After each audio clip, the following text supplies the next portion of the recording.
J'ai trouvé cette vieille vidéo en rangeant mon placard, enfouie sous une décennie de souvenirs oubliés. L'étiquette indiquait Science Fair and Share Final 2010 dans l'écriture parfaite de ma mère. Je n'aurais pas dû appuyer sur play. Je m'appelle Lila, et cette cassette VHS poussiéreuse m'a rappelé pourquoi j'ai passé la dernière décennie à essayer de faire mes preuves auprès d'une famille qui n'a jamais pris la peine de me regarder. Et la première place de la foire scientifique de l'État revient à Lila Brox. Sur la pellicule granuleuse, on voit la jeune fille de 16 ans s'avancer vers la scène, serrant contre elle son projet sur les méthodes révolutionnaires de détection du cancer. Et la caméra a tremblé, puis a soudain fait un panoramique sur ma sœur Ivy qui s'entraînait à jouer les Pom-Pom Girls au fond de l'auditorium. Oh, Evelyne, regarde la forme d'Ivy.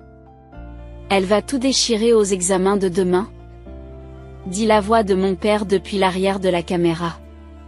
Mon moment sur scène n'était plus qu'un bruit de fond. J'ai mis la vidéo en pause, mon pouce planant sur le bouton d'éjection.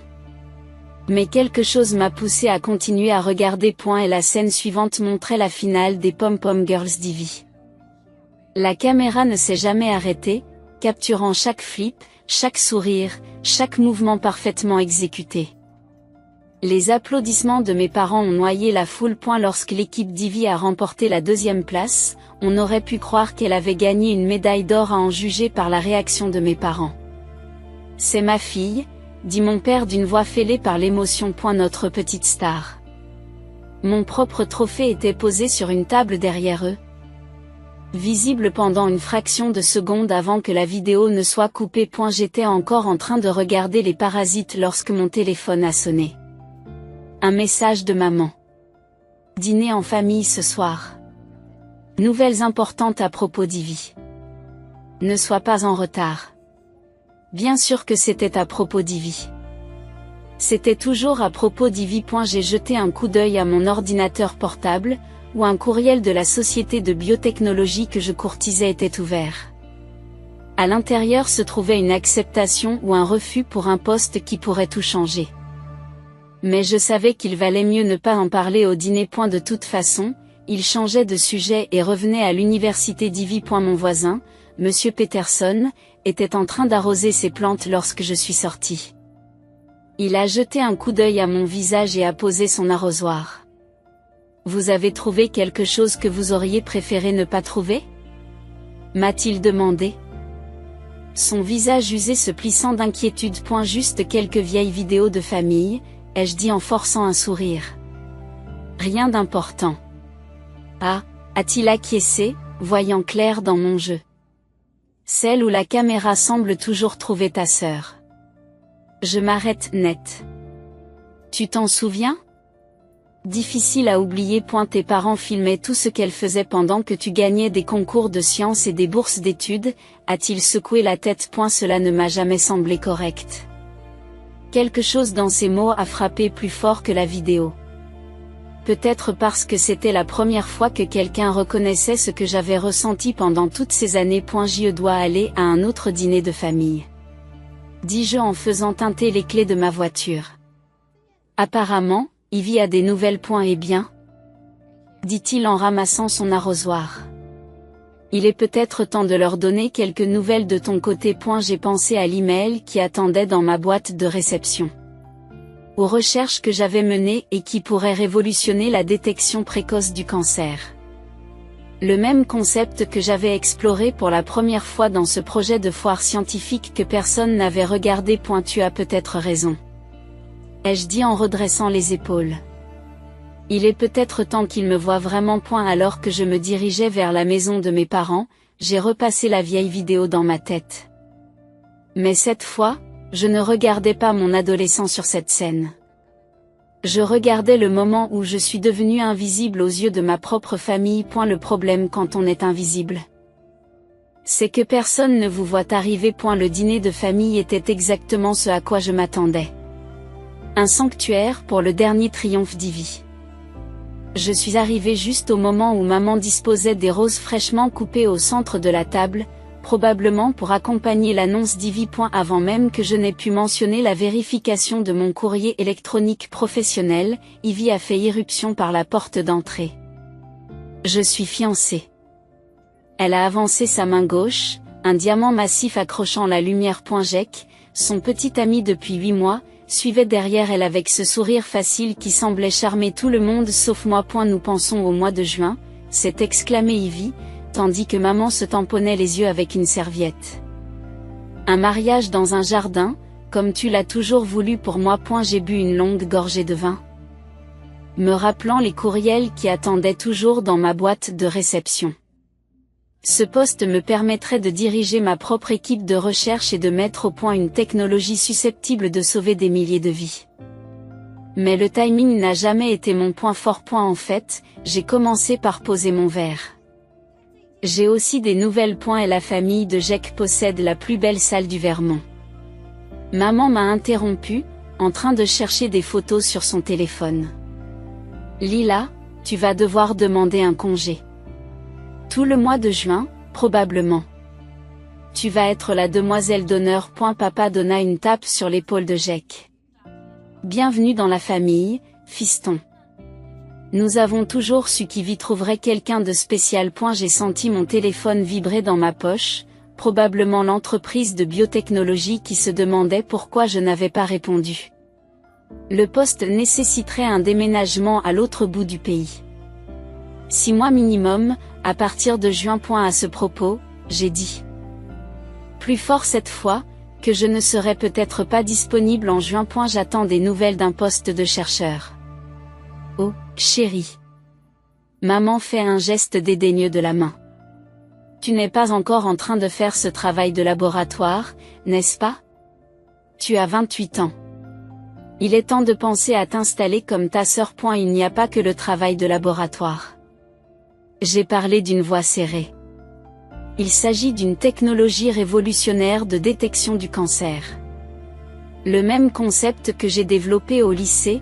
En fait, tu te souviens de la foire scientifique?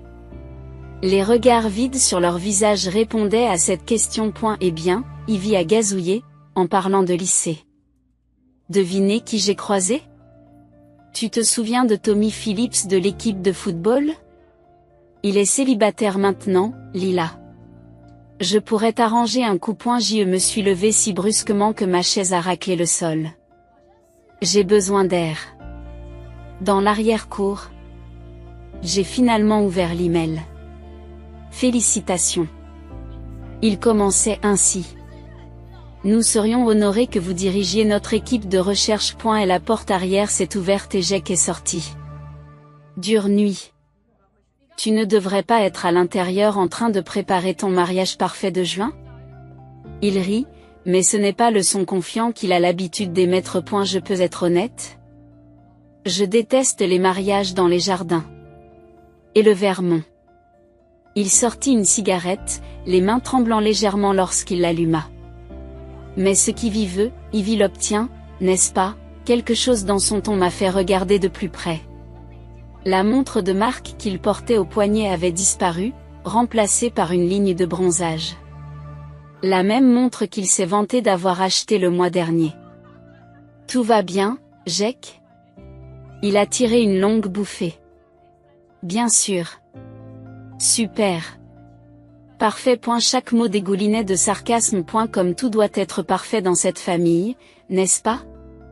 Avant que je puisse répondre, la voix d'Ivy retentit à l'intérieur. Jack, bébé, maman veut te montrer les lieux du mariage. Et elle s'est redressée, son sourire familier et charmant a repris sa place. Mais maintenant, j'avais vu derrière, j'arrivais ma chérie.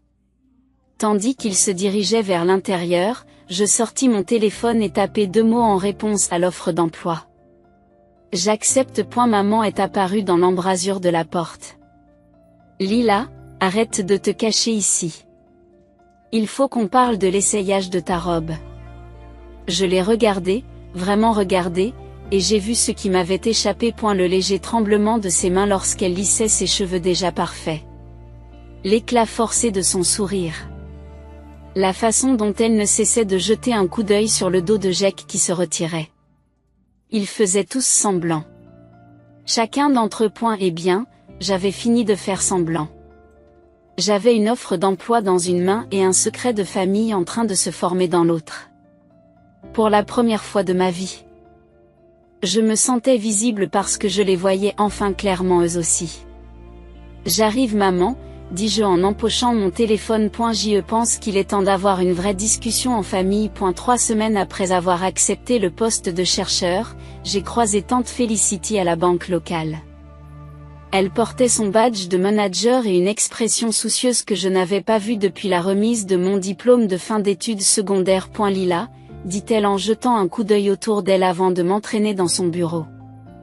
Nous devons parler de Jake. Je n'avais parlé à personne de ma conversation avec lui dans le jardin, ni de la disparition de la montre. Mais tante Felicity avait toujours vu ce que les autres n'avaient pas vu. Et elle vient presque tous les jours, dit-elle en fermant la porte, et il fait des retraits importants sur le compte d'Ivy. Quand j'en ai parlé à ta mère, elle a changé de sujet.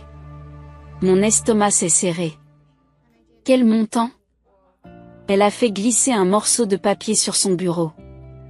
Le chiffre m'a fait m'agripper au bord de ma chaise. C'est plus que ce que gagne Ivy en un an, ai-je dit. C'est plus que leurs 2 salaires combinés. Felicity s'est penchée en avant.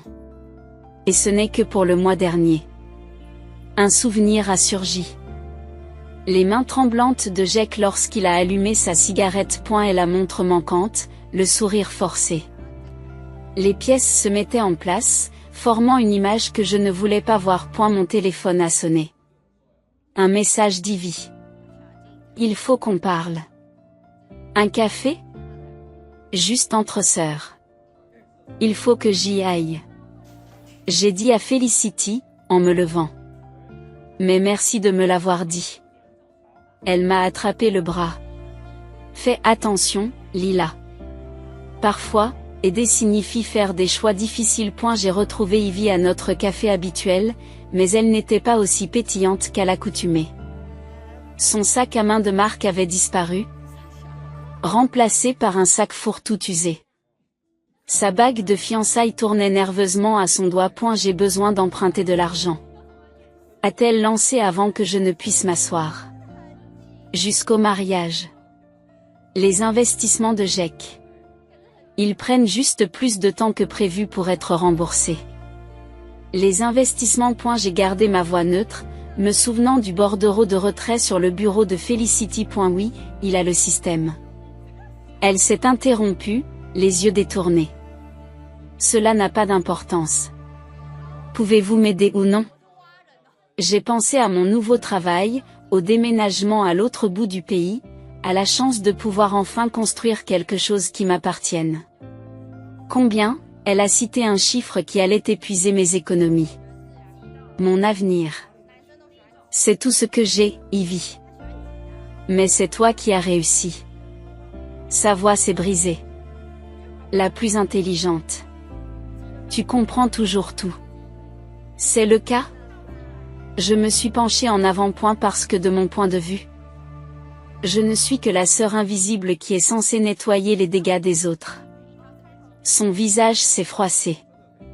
Tu ne comprends pas. Jake dit que si nous ne pouvons pas les rembourser. Puis elle a plaqué sa main sur sa bouche. Mais il était trop tard. Mon téléphone a encore sonné. Un message d'un numéro inconnu. Dis à ta sœur que le temps presse. Jake connaît les conséquences. Je l'ai montré à Ivy. Elle est devenue pâle. Qui sont ces gens? Lui ai-je demandé. Elle a secoué la tête. Elle a rassemblé ses affaires. Je n'aurais pas dû venir. Oubliez que j'ai demandé. Ivy, attends. Mais elle était déjà partie. Laissant derrière elle un reçu froissé. Un ticket de prêteur sur gage pour une montre de marque. Cette nuit-là, j'étais assise dans ma voiture devant la maison de mes parents. Je regardais la voiture de Jake arriver. Il a légèrement trébuché en sortant. Il consultait son téléphone d'une main tremblante. Par la fenêtre. Je pouvais voir maman et papa l'accueillir. Tout en sourire et en chaleur. Tandis qu'Ivy se tenait à l'arrière-plan. L'ombre d'elle-même. Mon propre téléphone s'est allumé avec un autre message sur le poste de chercheur. J'ai besoin de votre décision concernant la date de début anticipée. Poste disponible immédiatement. J'ai repensé aux paroles dans Felicity. Parfois, aider signifie faire des choix difficiles. J'ai commencé à taper. J'accepte de commencer immédiatement. Puis je l'ai effacé. Au lieu de cela, j'ai ouvert mon application bancaire et j'ai regardé mes économies. Tout ce pourquoi j'avais travaillé. Tout ce que j'avais prévu d'utiliser pour mon nouveau départ. Le montant qui pourrait sauver Ivy. Ou nous détruire toutes les deux. Mon doigt a survolé le bouton de transfert alors que les mots de Jack résonnaient dans ma tête. Ce qu'Ivy veut, Ivy l'obtient. Mais pas cette fois. Cette fois. J'allais découvrir exactement ce que Jack avait fait avec l'argent de ma sœur. Et quand je l'aurais fait, quelqu'un allait enfin me voir arriver. J'ai mis la voiture en marche. Mon esprit formait déjà un plan. Parfois, la meilleure vengeance n'est pas de se venger. C'est d'obtenir des réponses. J'ai suivi Jack pendant 3 jours avant de l'attraper. Pas dans un casino ou un repère de bookmaker. Mais au Silver Moon Motel, à la périphérie de la ville. J'ai rencontré un homme qui semblait collectionner les rotules cassées pour le plaisir.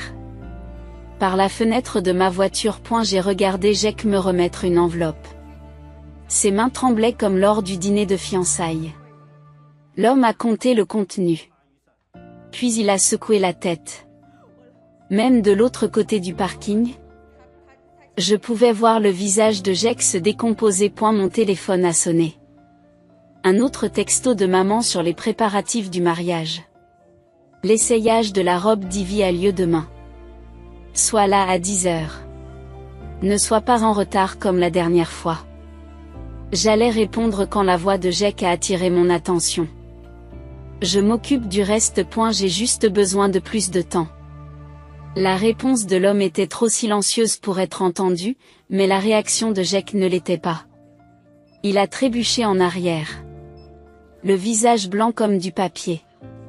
C'est alors que j'ai remarqué que quelqu'un d'autre observait la scène depuis une voiture garée 2 places plus loin. À travers le reflet de mon rétroviseur latéral, j'ai aperçu tante Felicity. Son expression était sombre alors qu'elle tapait quelque chose sur son téléphone. Mon propre téléphone a de nouveau sonné.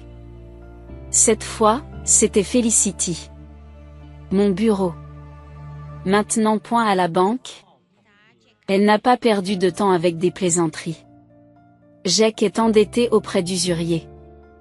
Des gros. Le genre qui n'envoie pas de rappel de paiement poli. Combien? Plus que votre sœur ne le sait. Elle fait glisser un dossier sur son bureau. Mais ce n'est pas le pire. À l'intérieur se trouvaient des relevés bancaires, des bordereaux de retrait et des demandes de prêt. Tous avec la fausse signature d'Ivy. Il utilise son nom. J'ai dit que la pièce se mettait en place. S'il fait défaut, ils s'en prendront à elle. La voix de Felicity était d'acier. Et tes parents, puisqu'ils ont co-signé certains de ses prêts. Mes mains se sont crispées sur le dossier. Ivy le sait-elle? Elle sans doute. Mais ta mère. La bouche de Felicity s'est crispée. Evelyn est convaincue que tout va bien. Une famille parfaite. Un mariage parfait. Mensonge parfait. Un message s'est allumé sur mon téléphone. Ivy. Où es-tu? Maman est furieuse que tu manques l'essayage. Un autre a suivi immédiatement. S'il te plaît. Viens dîner ce soir. J'ai besoin de toi. J'ai regardé le dossier que j'avais entre les mains. Puis Felicity. Que se passe-t-il si ces prêts ne sont pas remboursés? Dans le meilleur des cas? La faillite. Dans le pire des cas? Elle a croisé mon regard. Des gens comme l'homme du motel commencent à se présenter chez tes parents. Mon téléphone a encore sonné. Le centre de recherche. Le poste de médecin doit être pourvu avant la fin de la semaine. J'ai besoin de votre décision finale. J'ai pensé au travail à l'autre bout du pays. L'échappatoire. L'ardoise propre. Puis j'ai repensé aux mains tremblantes d'Ivy au café. Au sourire forcé de maman au dîner. La tape fière de papa sur l'épaule de Jack. Je dois leur dire, ai-je dit. Ils ne te croiront pas. La voix de Felicity était douce. Passant des preuves qu'ils ne peuvent ignorer. Alors j'aurai des preuves. Je me suis levée, ma décision prise. Mais j'ai besoin de ton aide. Tu te rends compte de ce que cela signifie? Elle a fait un geste vers mon téléphone. Il affiche toujours le message du centre de recherche. Le travail de tes rêves. Certaines choses sont plus importantes que d'autres. J'ai pris le dossier. Même s'ils ne le voient jamais de cette façon. Alors que je me rendais chez mes parents pour le dîner, j'ai rédigé une réponse au centre de recherche. J'ai rédigé une réponse au centre de recherche. Je dois repousser la date de mon entrée en fonction. Urgence familiale. Leur réponse est arrivée rapidement. Le médecin ne peut être retenu. Il faut aller de l'avant avec d'autres candidats. J'ai effacé le message juste au moment où je me suis garée dans l'allée. Par la fenêtre, je les voyais tous réunis autour de la table du dîner. Maman, papa, Ivy et Jake. Le portrait de famille parfait. Mais maintenant, je voyais les fissures. Et la façon dont la main de Jake tremblait lorsqu'il attrapait son verre d'eau. Le léger tremblement dans le sourire d'Ivy. Les regards inquiets que maman lançait quand elle pensait que personne ne regardait. J'avais un choix à faire. Je pouvais m'en aller, accepter le travail, repartir à zéro. Ou je pouvais rester et me battre pour une famille qui ne me remerciera peut-être jamais pour cela. Je suis sortie de la voiture, le dossier lourd dans mon sac. Parfois, les batailles les plus difficiles sont celles que nous menons pour des gens qui ne savent même pas qu'ils ont besoin d'être sauvés. Il est temps de briser quelques illusions. Le panneau vendu de l'agent immobilier semblait parfait devant ma nouvelle maison. 3 chambres, 2 salles de bain, surtout, à 30 km de ma famille. Je venais de décharger le dernier carton quand le 4x4 de ma mère s'est garé dans l'allée. Elle n'a pas attendu d'être invitée. Chérie. Il faut qu'on parle de quelque chose d'important. Papa l'a suivi, et j'ai eu mal au ventre quand j'ai vu Ivy et Jake les suivre. Ce n'était pas une visite anodine. Bel endroit, dit Jake. Il regardait autour de lui comme s'il évaluait tout. Vraiment sympa. Maman s'est installée sur le canapé nouvellement livré, lissant les plis invisibles de sa jupe. Chérie, nous avons réfléchi à ta situation. Est ma situation? Je suis restée debout, le dossier de tante Félicité brûlant un trou dans mon sac près de la porte. Vivre toute seule dans cette grande maison, poursuit maman. C'est du gaspillage. Papa s'est raclé la gorge. Ce que ta mère veut dire, c'est qu'avec Ivy et Jake qui commencent leur vie ensemble, et leurs difficultés financières actuelles et temporaires, nous avons pensé que tu pourrais peut-être aider la famille. Nous avons pensé que vous pourriez peut-être aider la famille. Termine maman. Laisse-les vivre ici pendant que tu trouves quelque chose de plus adapté à ton style de vie. Le mot convenable flottait dans l'air comme un poison. Tu veux que je leur donne ma maison? Ma voix semblait lointaine, même pour moi. Pas donné. Jake s'est empressé d'intervenir, son sourire charmeur familier s'étalant sur son visage. Nous paierons un loyer, bien sûr. Une fois que mes investissements seront rentabilisés. Quels investissements? Je l'ai interrompu, pensant à l'homme du motel. Ce que tu fais avec la fausse signature d'Ivy. La pièce est devenue silencieuse. Le sourire de Jake s'est figé, puis s'est légèrement fissuré sur les bords. Lila, souffla maman. Comment oses-tu porter de telles accusations? Mais j'ai remarqué qu'Ivy n'avait pas dit un mot. Elle se tenait près de la fenêtre, les bras enroulés autour d'elle, fixant le sol. Ivy, dis-je doucement. Montre-leur tes relevés de compte. Ça suffit. Papa s'est levé. Nous sommes venus ici pour t'aider? Lila. Tu as presque 30 ans, tu es seule, tu travailles de longues heures dans ce laboratoire. Cet arrangement serait bénéfique pour tout le monde. J'ai pris mon sac et j'ai sorti le dossier de Felicity. Comme si ces arrangements profitaient à tout le monde? Jake a réagi plus vite que je ne l'aurais cru et a saisi le dossier avant que je ne puisse l'ouvrir. Ce ne sont pas tes affaires. C'est devenu mon affaire quand tu as commencé à détruire la vie de ma sœur. Détruire? Maman a ri, mais cela sonnait creux. Ils vont se marier, dans le plus bel endroit du Vermont. Il n'y a pas de lieu, j'ai dit. N'est-ce pas, Jake? Son visage est devenu pâle. Ivy a fait un petit bruit près de la fenêtre. La compte, murmura-t-elle. Tu as dit que tu l'avais payé la semaine dernière. Bébé, je peux t'expliquer. Expliquer quoi? J'ai insisté. Les prêts? Les fausses signatures? Ou l'homme du Silver Moon Motel? Le charme de Jake s'est évanoui. Vous me suivez? Quelqu'un devait protéger ma sœur. Puisque tous les autres étaient trop occupés à prétendre que tout était parfait. Lila Brox. Maman se leva, tremblante. Tu vas t'excuser tout de suite. Non. Le mot est sorti plus fort que je ne lui avais jamais parlé. J'en ai assez de m'excuser d'avoir vu la vérité. Alors tu ne nous laisses pas le choix, dit papa. Soit tu aides ta sœur en les laissant vivre ici, soit quoi? J'ai lancé un défi. Ou tu ne feras plus partie de cette famille. L'ultimatum était en suspens. J'ai regardé chacun d'entre eux. La posture rigide de maman. Le visage sévère de papa. La panique à peine dissimulée de Jake. Et enfin Ivy, toujours blottie contre la fenêtre. J'ai pensé au dossier que tenait Jake. La preuve qui pouvait nous sauver ou nous détruire tous. Aux années passées à être invisible. Aux années passées à être invisible, à voir mes réussites ignorées. À voir Ivy disparaître lentement dans les mains de Jake. J'ai regardé Ivy disparaître lentement dans le réseau de mensonges de Jake. Tu as raison. Ai-je dit calmement. Je ne fais pas partie de cette famille. Je ne l'ai pas été depuis longtemps. J'ai marché jusqu'à la porte et je l'ai ouverte. Sortez de chez moi. Sortez tous de chez moi. Lila, s'il te plaît. Ivy a enfin parlé. Quand tu seras prête à affronter la vérité. Je lui ai dit. Viens me trouver.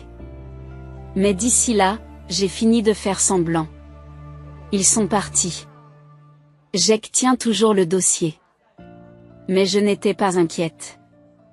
Tante Felicity avait des copies de tout. Alors que leur voiture s'éloignait, j'ai remarqué que Monsieur Peterson observait la scène depuis son Porsche.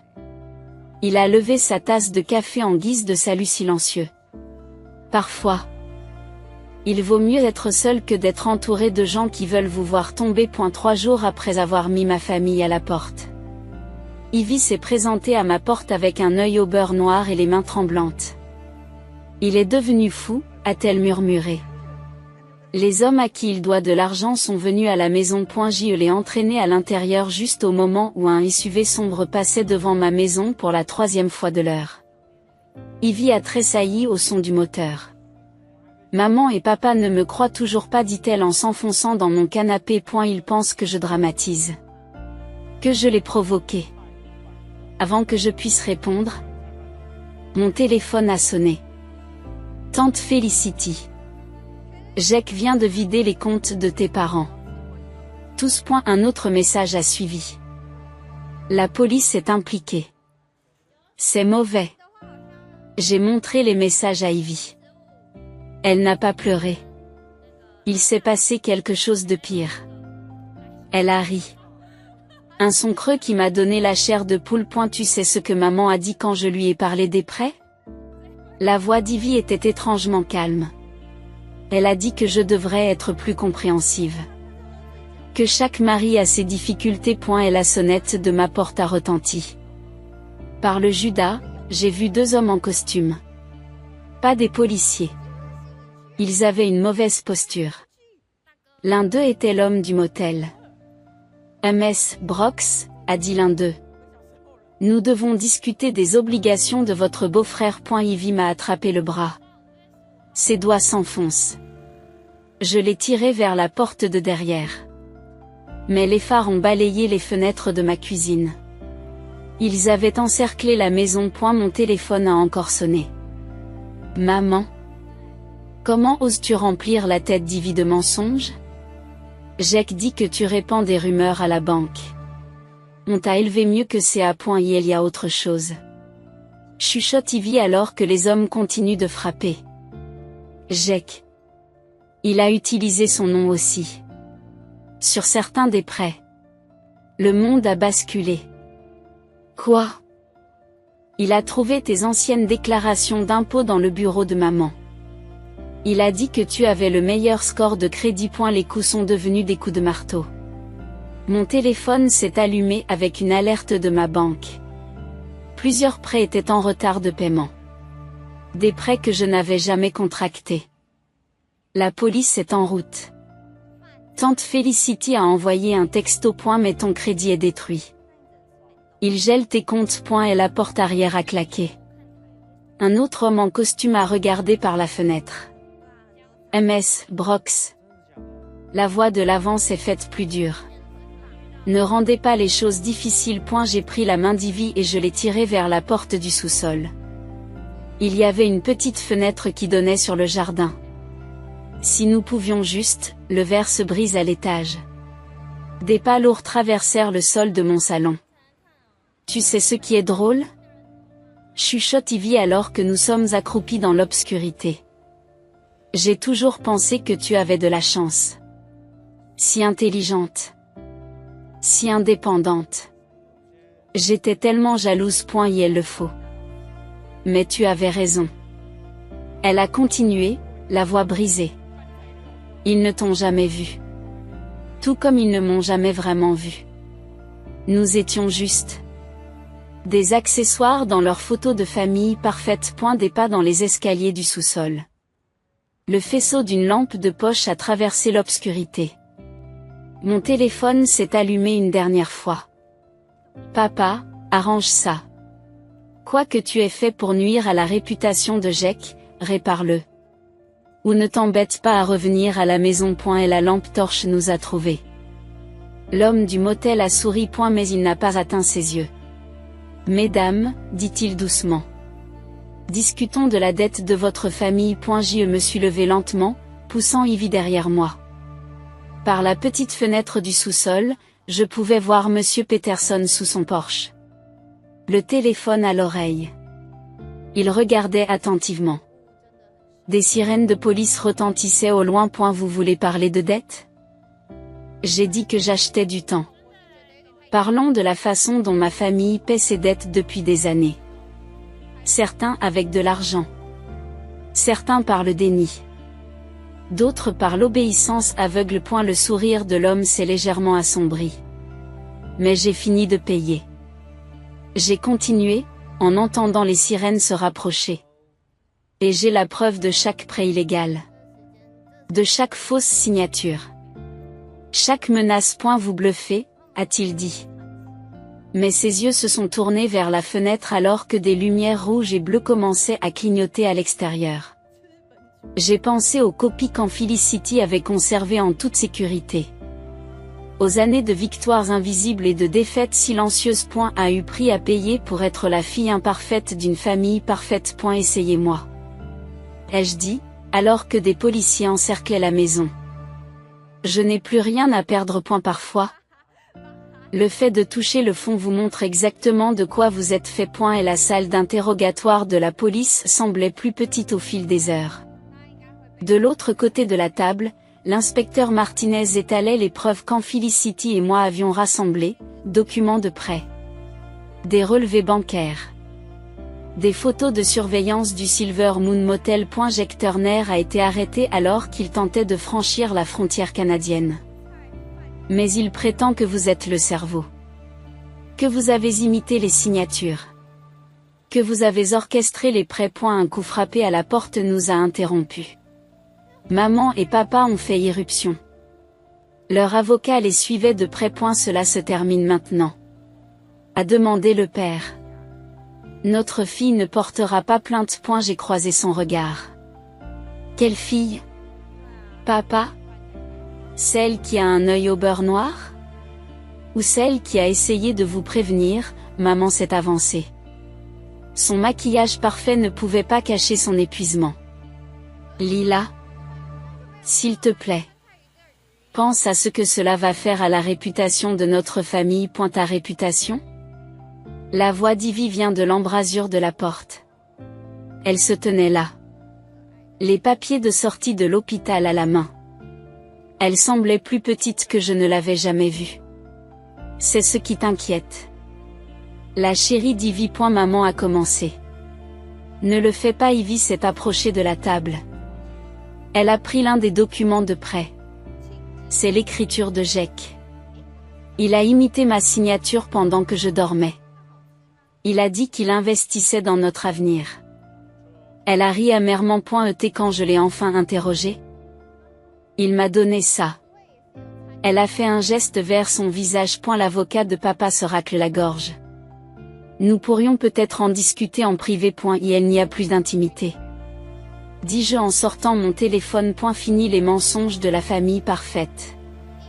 J'ai fait écouter l'enregistrement à mon sous-sol. Les aveux de Jack aux usuriers. Capturé pendant que nous attendions la police. Maman s'est enfoncée dans un fauteuil. Mais il était si charmant. Si parfait pour notre famille. Parfait. Et la voix d'Ivy s'est brisée. Il a détruit mon crédit. Volé mon identité. Et quand ce n'était pas assez, il s'en est pris à Lila. Après tout ce qu'elle a fait pour cette famille. Papa proteste. Qu'est-ce que j'ai fait exactement, papa? Je me suis levée. Les côtés ont refusé de jouer le rôle qui m'était assigné. Les côtés essayant de protéger Ivy quand vous ne le feriez pas. Nous la protégions. Non. Dit en Felicity dans l'embrasure de la porte. Je ne l'avais même pas entendu arriver. Vous protégiez votre illusion d'une famille parfaite. Comme tu le faisais quand nous étions jeunes, Evelyn. Tu cachais toujours l'horrible vérité pour sauver les apparences. Le visage de maman est devenu blanc. Felicity, ne fais pas ça. Ne pas quoi? Parle-leur de la façon dont tu as couvert les activités de jeu de papa. Comment tu m'as fait promettre de ne jamais rien dire à personne quand il a tout perdu. L'histoire se répète, ma sœur. Mais cette fois, tes filles sont plus fortes que nous. L'inspecteur Martinez s'est raclé la gorge. Mesdames.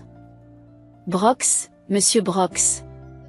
Au vu des preuves, nous allons inculper monsieur Turner pour de multiples chefs d'accusation de fraude, de vol d'identité et d'abus domestiques. Et la question est: allez-vous enfin soutenir vos filles?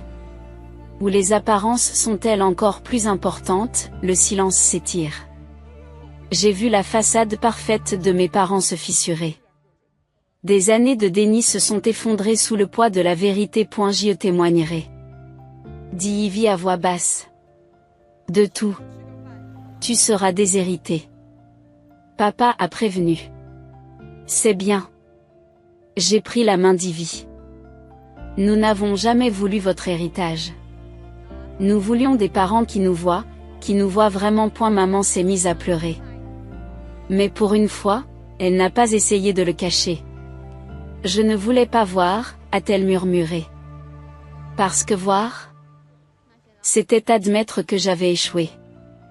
Je le répète. Tu n'as pas échoué en ayant des enfants imparfaits. Dit doucement tante Felicity. Tu as échoué en exigeant la perfection dès le départ. L'inspecteur Martinez a rassemblé les preuves. J'aurai besoin des déclarations formelles de MS Brox et de MS Turner. C'est encore MS Brox. Corrige Ivy en me serrant la main. Et nous sommes prêts. Alors que nos parents partaient avec leur avocat, maman s'est arrêtée à la porte. Lila. Sa voix était faible. Ce projet d'expo science, celui sur la détection du cancer. Tu l'as fini? Oui, j'ai dit. C'est la base de mes recherches. Elle a hoché la tête. Les larmes coulent à flot. J'aimerais en entendre parler un jour. Si vous le voulez bien. Ce n'était pas un pardon. Ce n'était même pas vraiment des excuses. Mais c'était quelque chose que nous n'avions jamais eu auparavant. La vérité. Parfois, la plus grande vengeance n'est pas de détruire ses ennemis. C'est de les forcer à la sérialité. 6 mois après l'arrestation de Jack, j'ai trouvé maman assise sous mon porche, tenant une cassette VHS familière. J'ai regardé nos vieilles vidéos, dit-elle quand je m'approchais. Tu les regardes vraiment cette fois-ci? La vidéo de l'expo Science. Je me suis assise à côté d'elle, laissant un espace entre nous. Votre méthode de détection du cancer, a-t-elle poursuivi? La société de recherche qui t'a contacté. Ils l'utilisent maintenant, n'est-ce pas? J'ai acquiescé. La première phase d'essai commence le mois prochain. Et nous l'avons raté. Elle a retourné la cassette dans ses mains. Nous étions tellement occupés à faire en sorte que tout le monde voit notre famille parfaite que nous avons cessé de voir nos vrais enfants. À un bout de la rue, Ivy est sortie de la voiture de tante Felicity. Elle était restée chez notre tante pendant qu'elle reconstruisait sa vie. Suivait une thérapie et témoignait contre Jake. Les bleus s'étaient estompés, mais elle marchait différemment maintenant, plus forte, plus délibérée. Sais-tu, dit doucement maman, que ton père et moi n'avons pas pris de photos ensemble depuis ce qui s'est passé, après des décennies de cartes de vœux parfaitement posées, nous ne pouvons même plus regarder les appareils photos. C'est bien. Ai-je dit, avant de me reprendre. Je veux dire, non, tu as raison. Elle a posé la cassette. C'est bien. Douloureux, mais bon. Ivy nous a rejoints sous le porche, s'asseyant de mon côté. Personne n'a parlé pendant un moment. Jake a accepté de plaider coupable. Ivy a finalement dit, 8 ans, plus la restitution. Ton père est en train de liquider son fonds de retraite pour couvrir les prêts, a ajouté maman. Ce n'est pas grand-chose, mais garde-le, ai-je dit. Felicity m'a aidé à contester les accusations frauduleuses. Mes crédits s'éclaircissent. Les miens aussi. Ivy a légèrement souri. Même si je pourrais continuer à utiliser Brox au lieu de retourner chez Turner. À ce propos, maman a sorti une enveloppe de son sac à main. Je l'ai trouvée en nettoyant le grenier. Elle vient de ta grand-mère, ma mère. La lettre à l'intérieur est datée de la veille de sa mort. Elle est adressée à maman et à Felicity. Je suis désolée de t'avoir fait cacher qui tu étais. J'ai lu à haute voix. Désolée de vous avoir appris que les apparences comptent plus que la vérité. Brisez le cycle. Aimez vos enfants pour ce qu'ils sont, pas pour ce que vous voudriez qu'ils soient. Elle a écrit cela la veille de sa mort, a murmuré maman. Je ne l'ai jamais montré à Felicity. Je n'ai jamais suivi ses conseils. Au lieu de cela, je suis devenue exactement ce contre quoi elle m'avait mise en garde. Peterson a fait un signe de la main depuis son porche voisin. Derrière lui se tenait un homme que j'avais vu récemment, Owen. Un photographe animalier qui avait documenté les renards urbains dans notre quartier. Il a croisé mon regard et m'a souri. Tu sais, dit Ivy en suivant mon regard, les familles parfaites n'existent pas. Mais les vraies sont peut-être meilleures. Maman s'est levée, brossant son pantalon. Pour une fois, elle ne s'est pas coiffée ni maquillée. Il faut que j'y aille. Ton père. Nous essayons une thérapie, séparément pour l'instant. Elle s'est arrêtée devant les marches. Je sais qu'on ne peut pas revenir en arrière. Je ne peux pas réparer tout ce que nous avons cassé. Mais peut-être pouvons-nous construire quelque chose de nouveau, quelque chose de vrai. Après son départ, Ivy et moi sommes restés assis dans un silence confortable. La cassette VHS est restée entre nous, vestige de notre ancienne vie.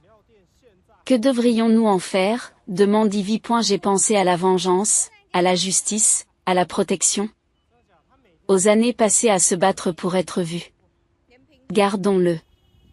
J'ai décidé que c'était un souvenir de ce que nous avons survécu, de ce que nous avons découvert. J'ai pris la cassette, pour me dire que parfois, les personnes qui nous font le plus de mal ne sont pas des méchants. Ce sont juste des gens brisés qui essaient d'avoir l'air entier. Owen a traversé la rue, l'appareil photo à la main. Vous n'allez pas croire ce que je viens de filmer, dit-il. Toute une famille Fox qui vit sous le nez de tout le monde. J'ai souri en pensant aux choses cachées qui finissent par être révélées. Tu veux voir, demanda-t-il. Ivy m'a donné un coup de coude. Vas-y. J'ai quelques demandes d'emploi à remplir de toute façon. En me dirigeant vers Owen, j'ai jeté un coup d'œil à notre Porsche, à ma sœur, à la cassette, à l'endroit où maman s'était assise. La famille parfaite avait disparu, brisée par la vérité et les conséquences. Mais c'est peut-être ce qui devait arriver. Peut-être qu'on ne peut pas construire quelque chose de vrai tant qu'on n'a pas éliminé les mensonges parfaits. J'ai pris la main tendue d'Owen, prête à voir ce qu'il découvrirait, prête à voir ce qui se cachait à la vue de tous, attendant d'être vraiment vu.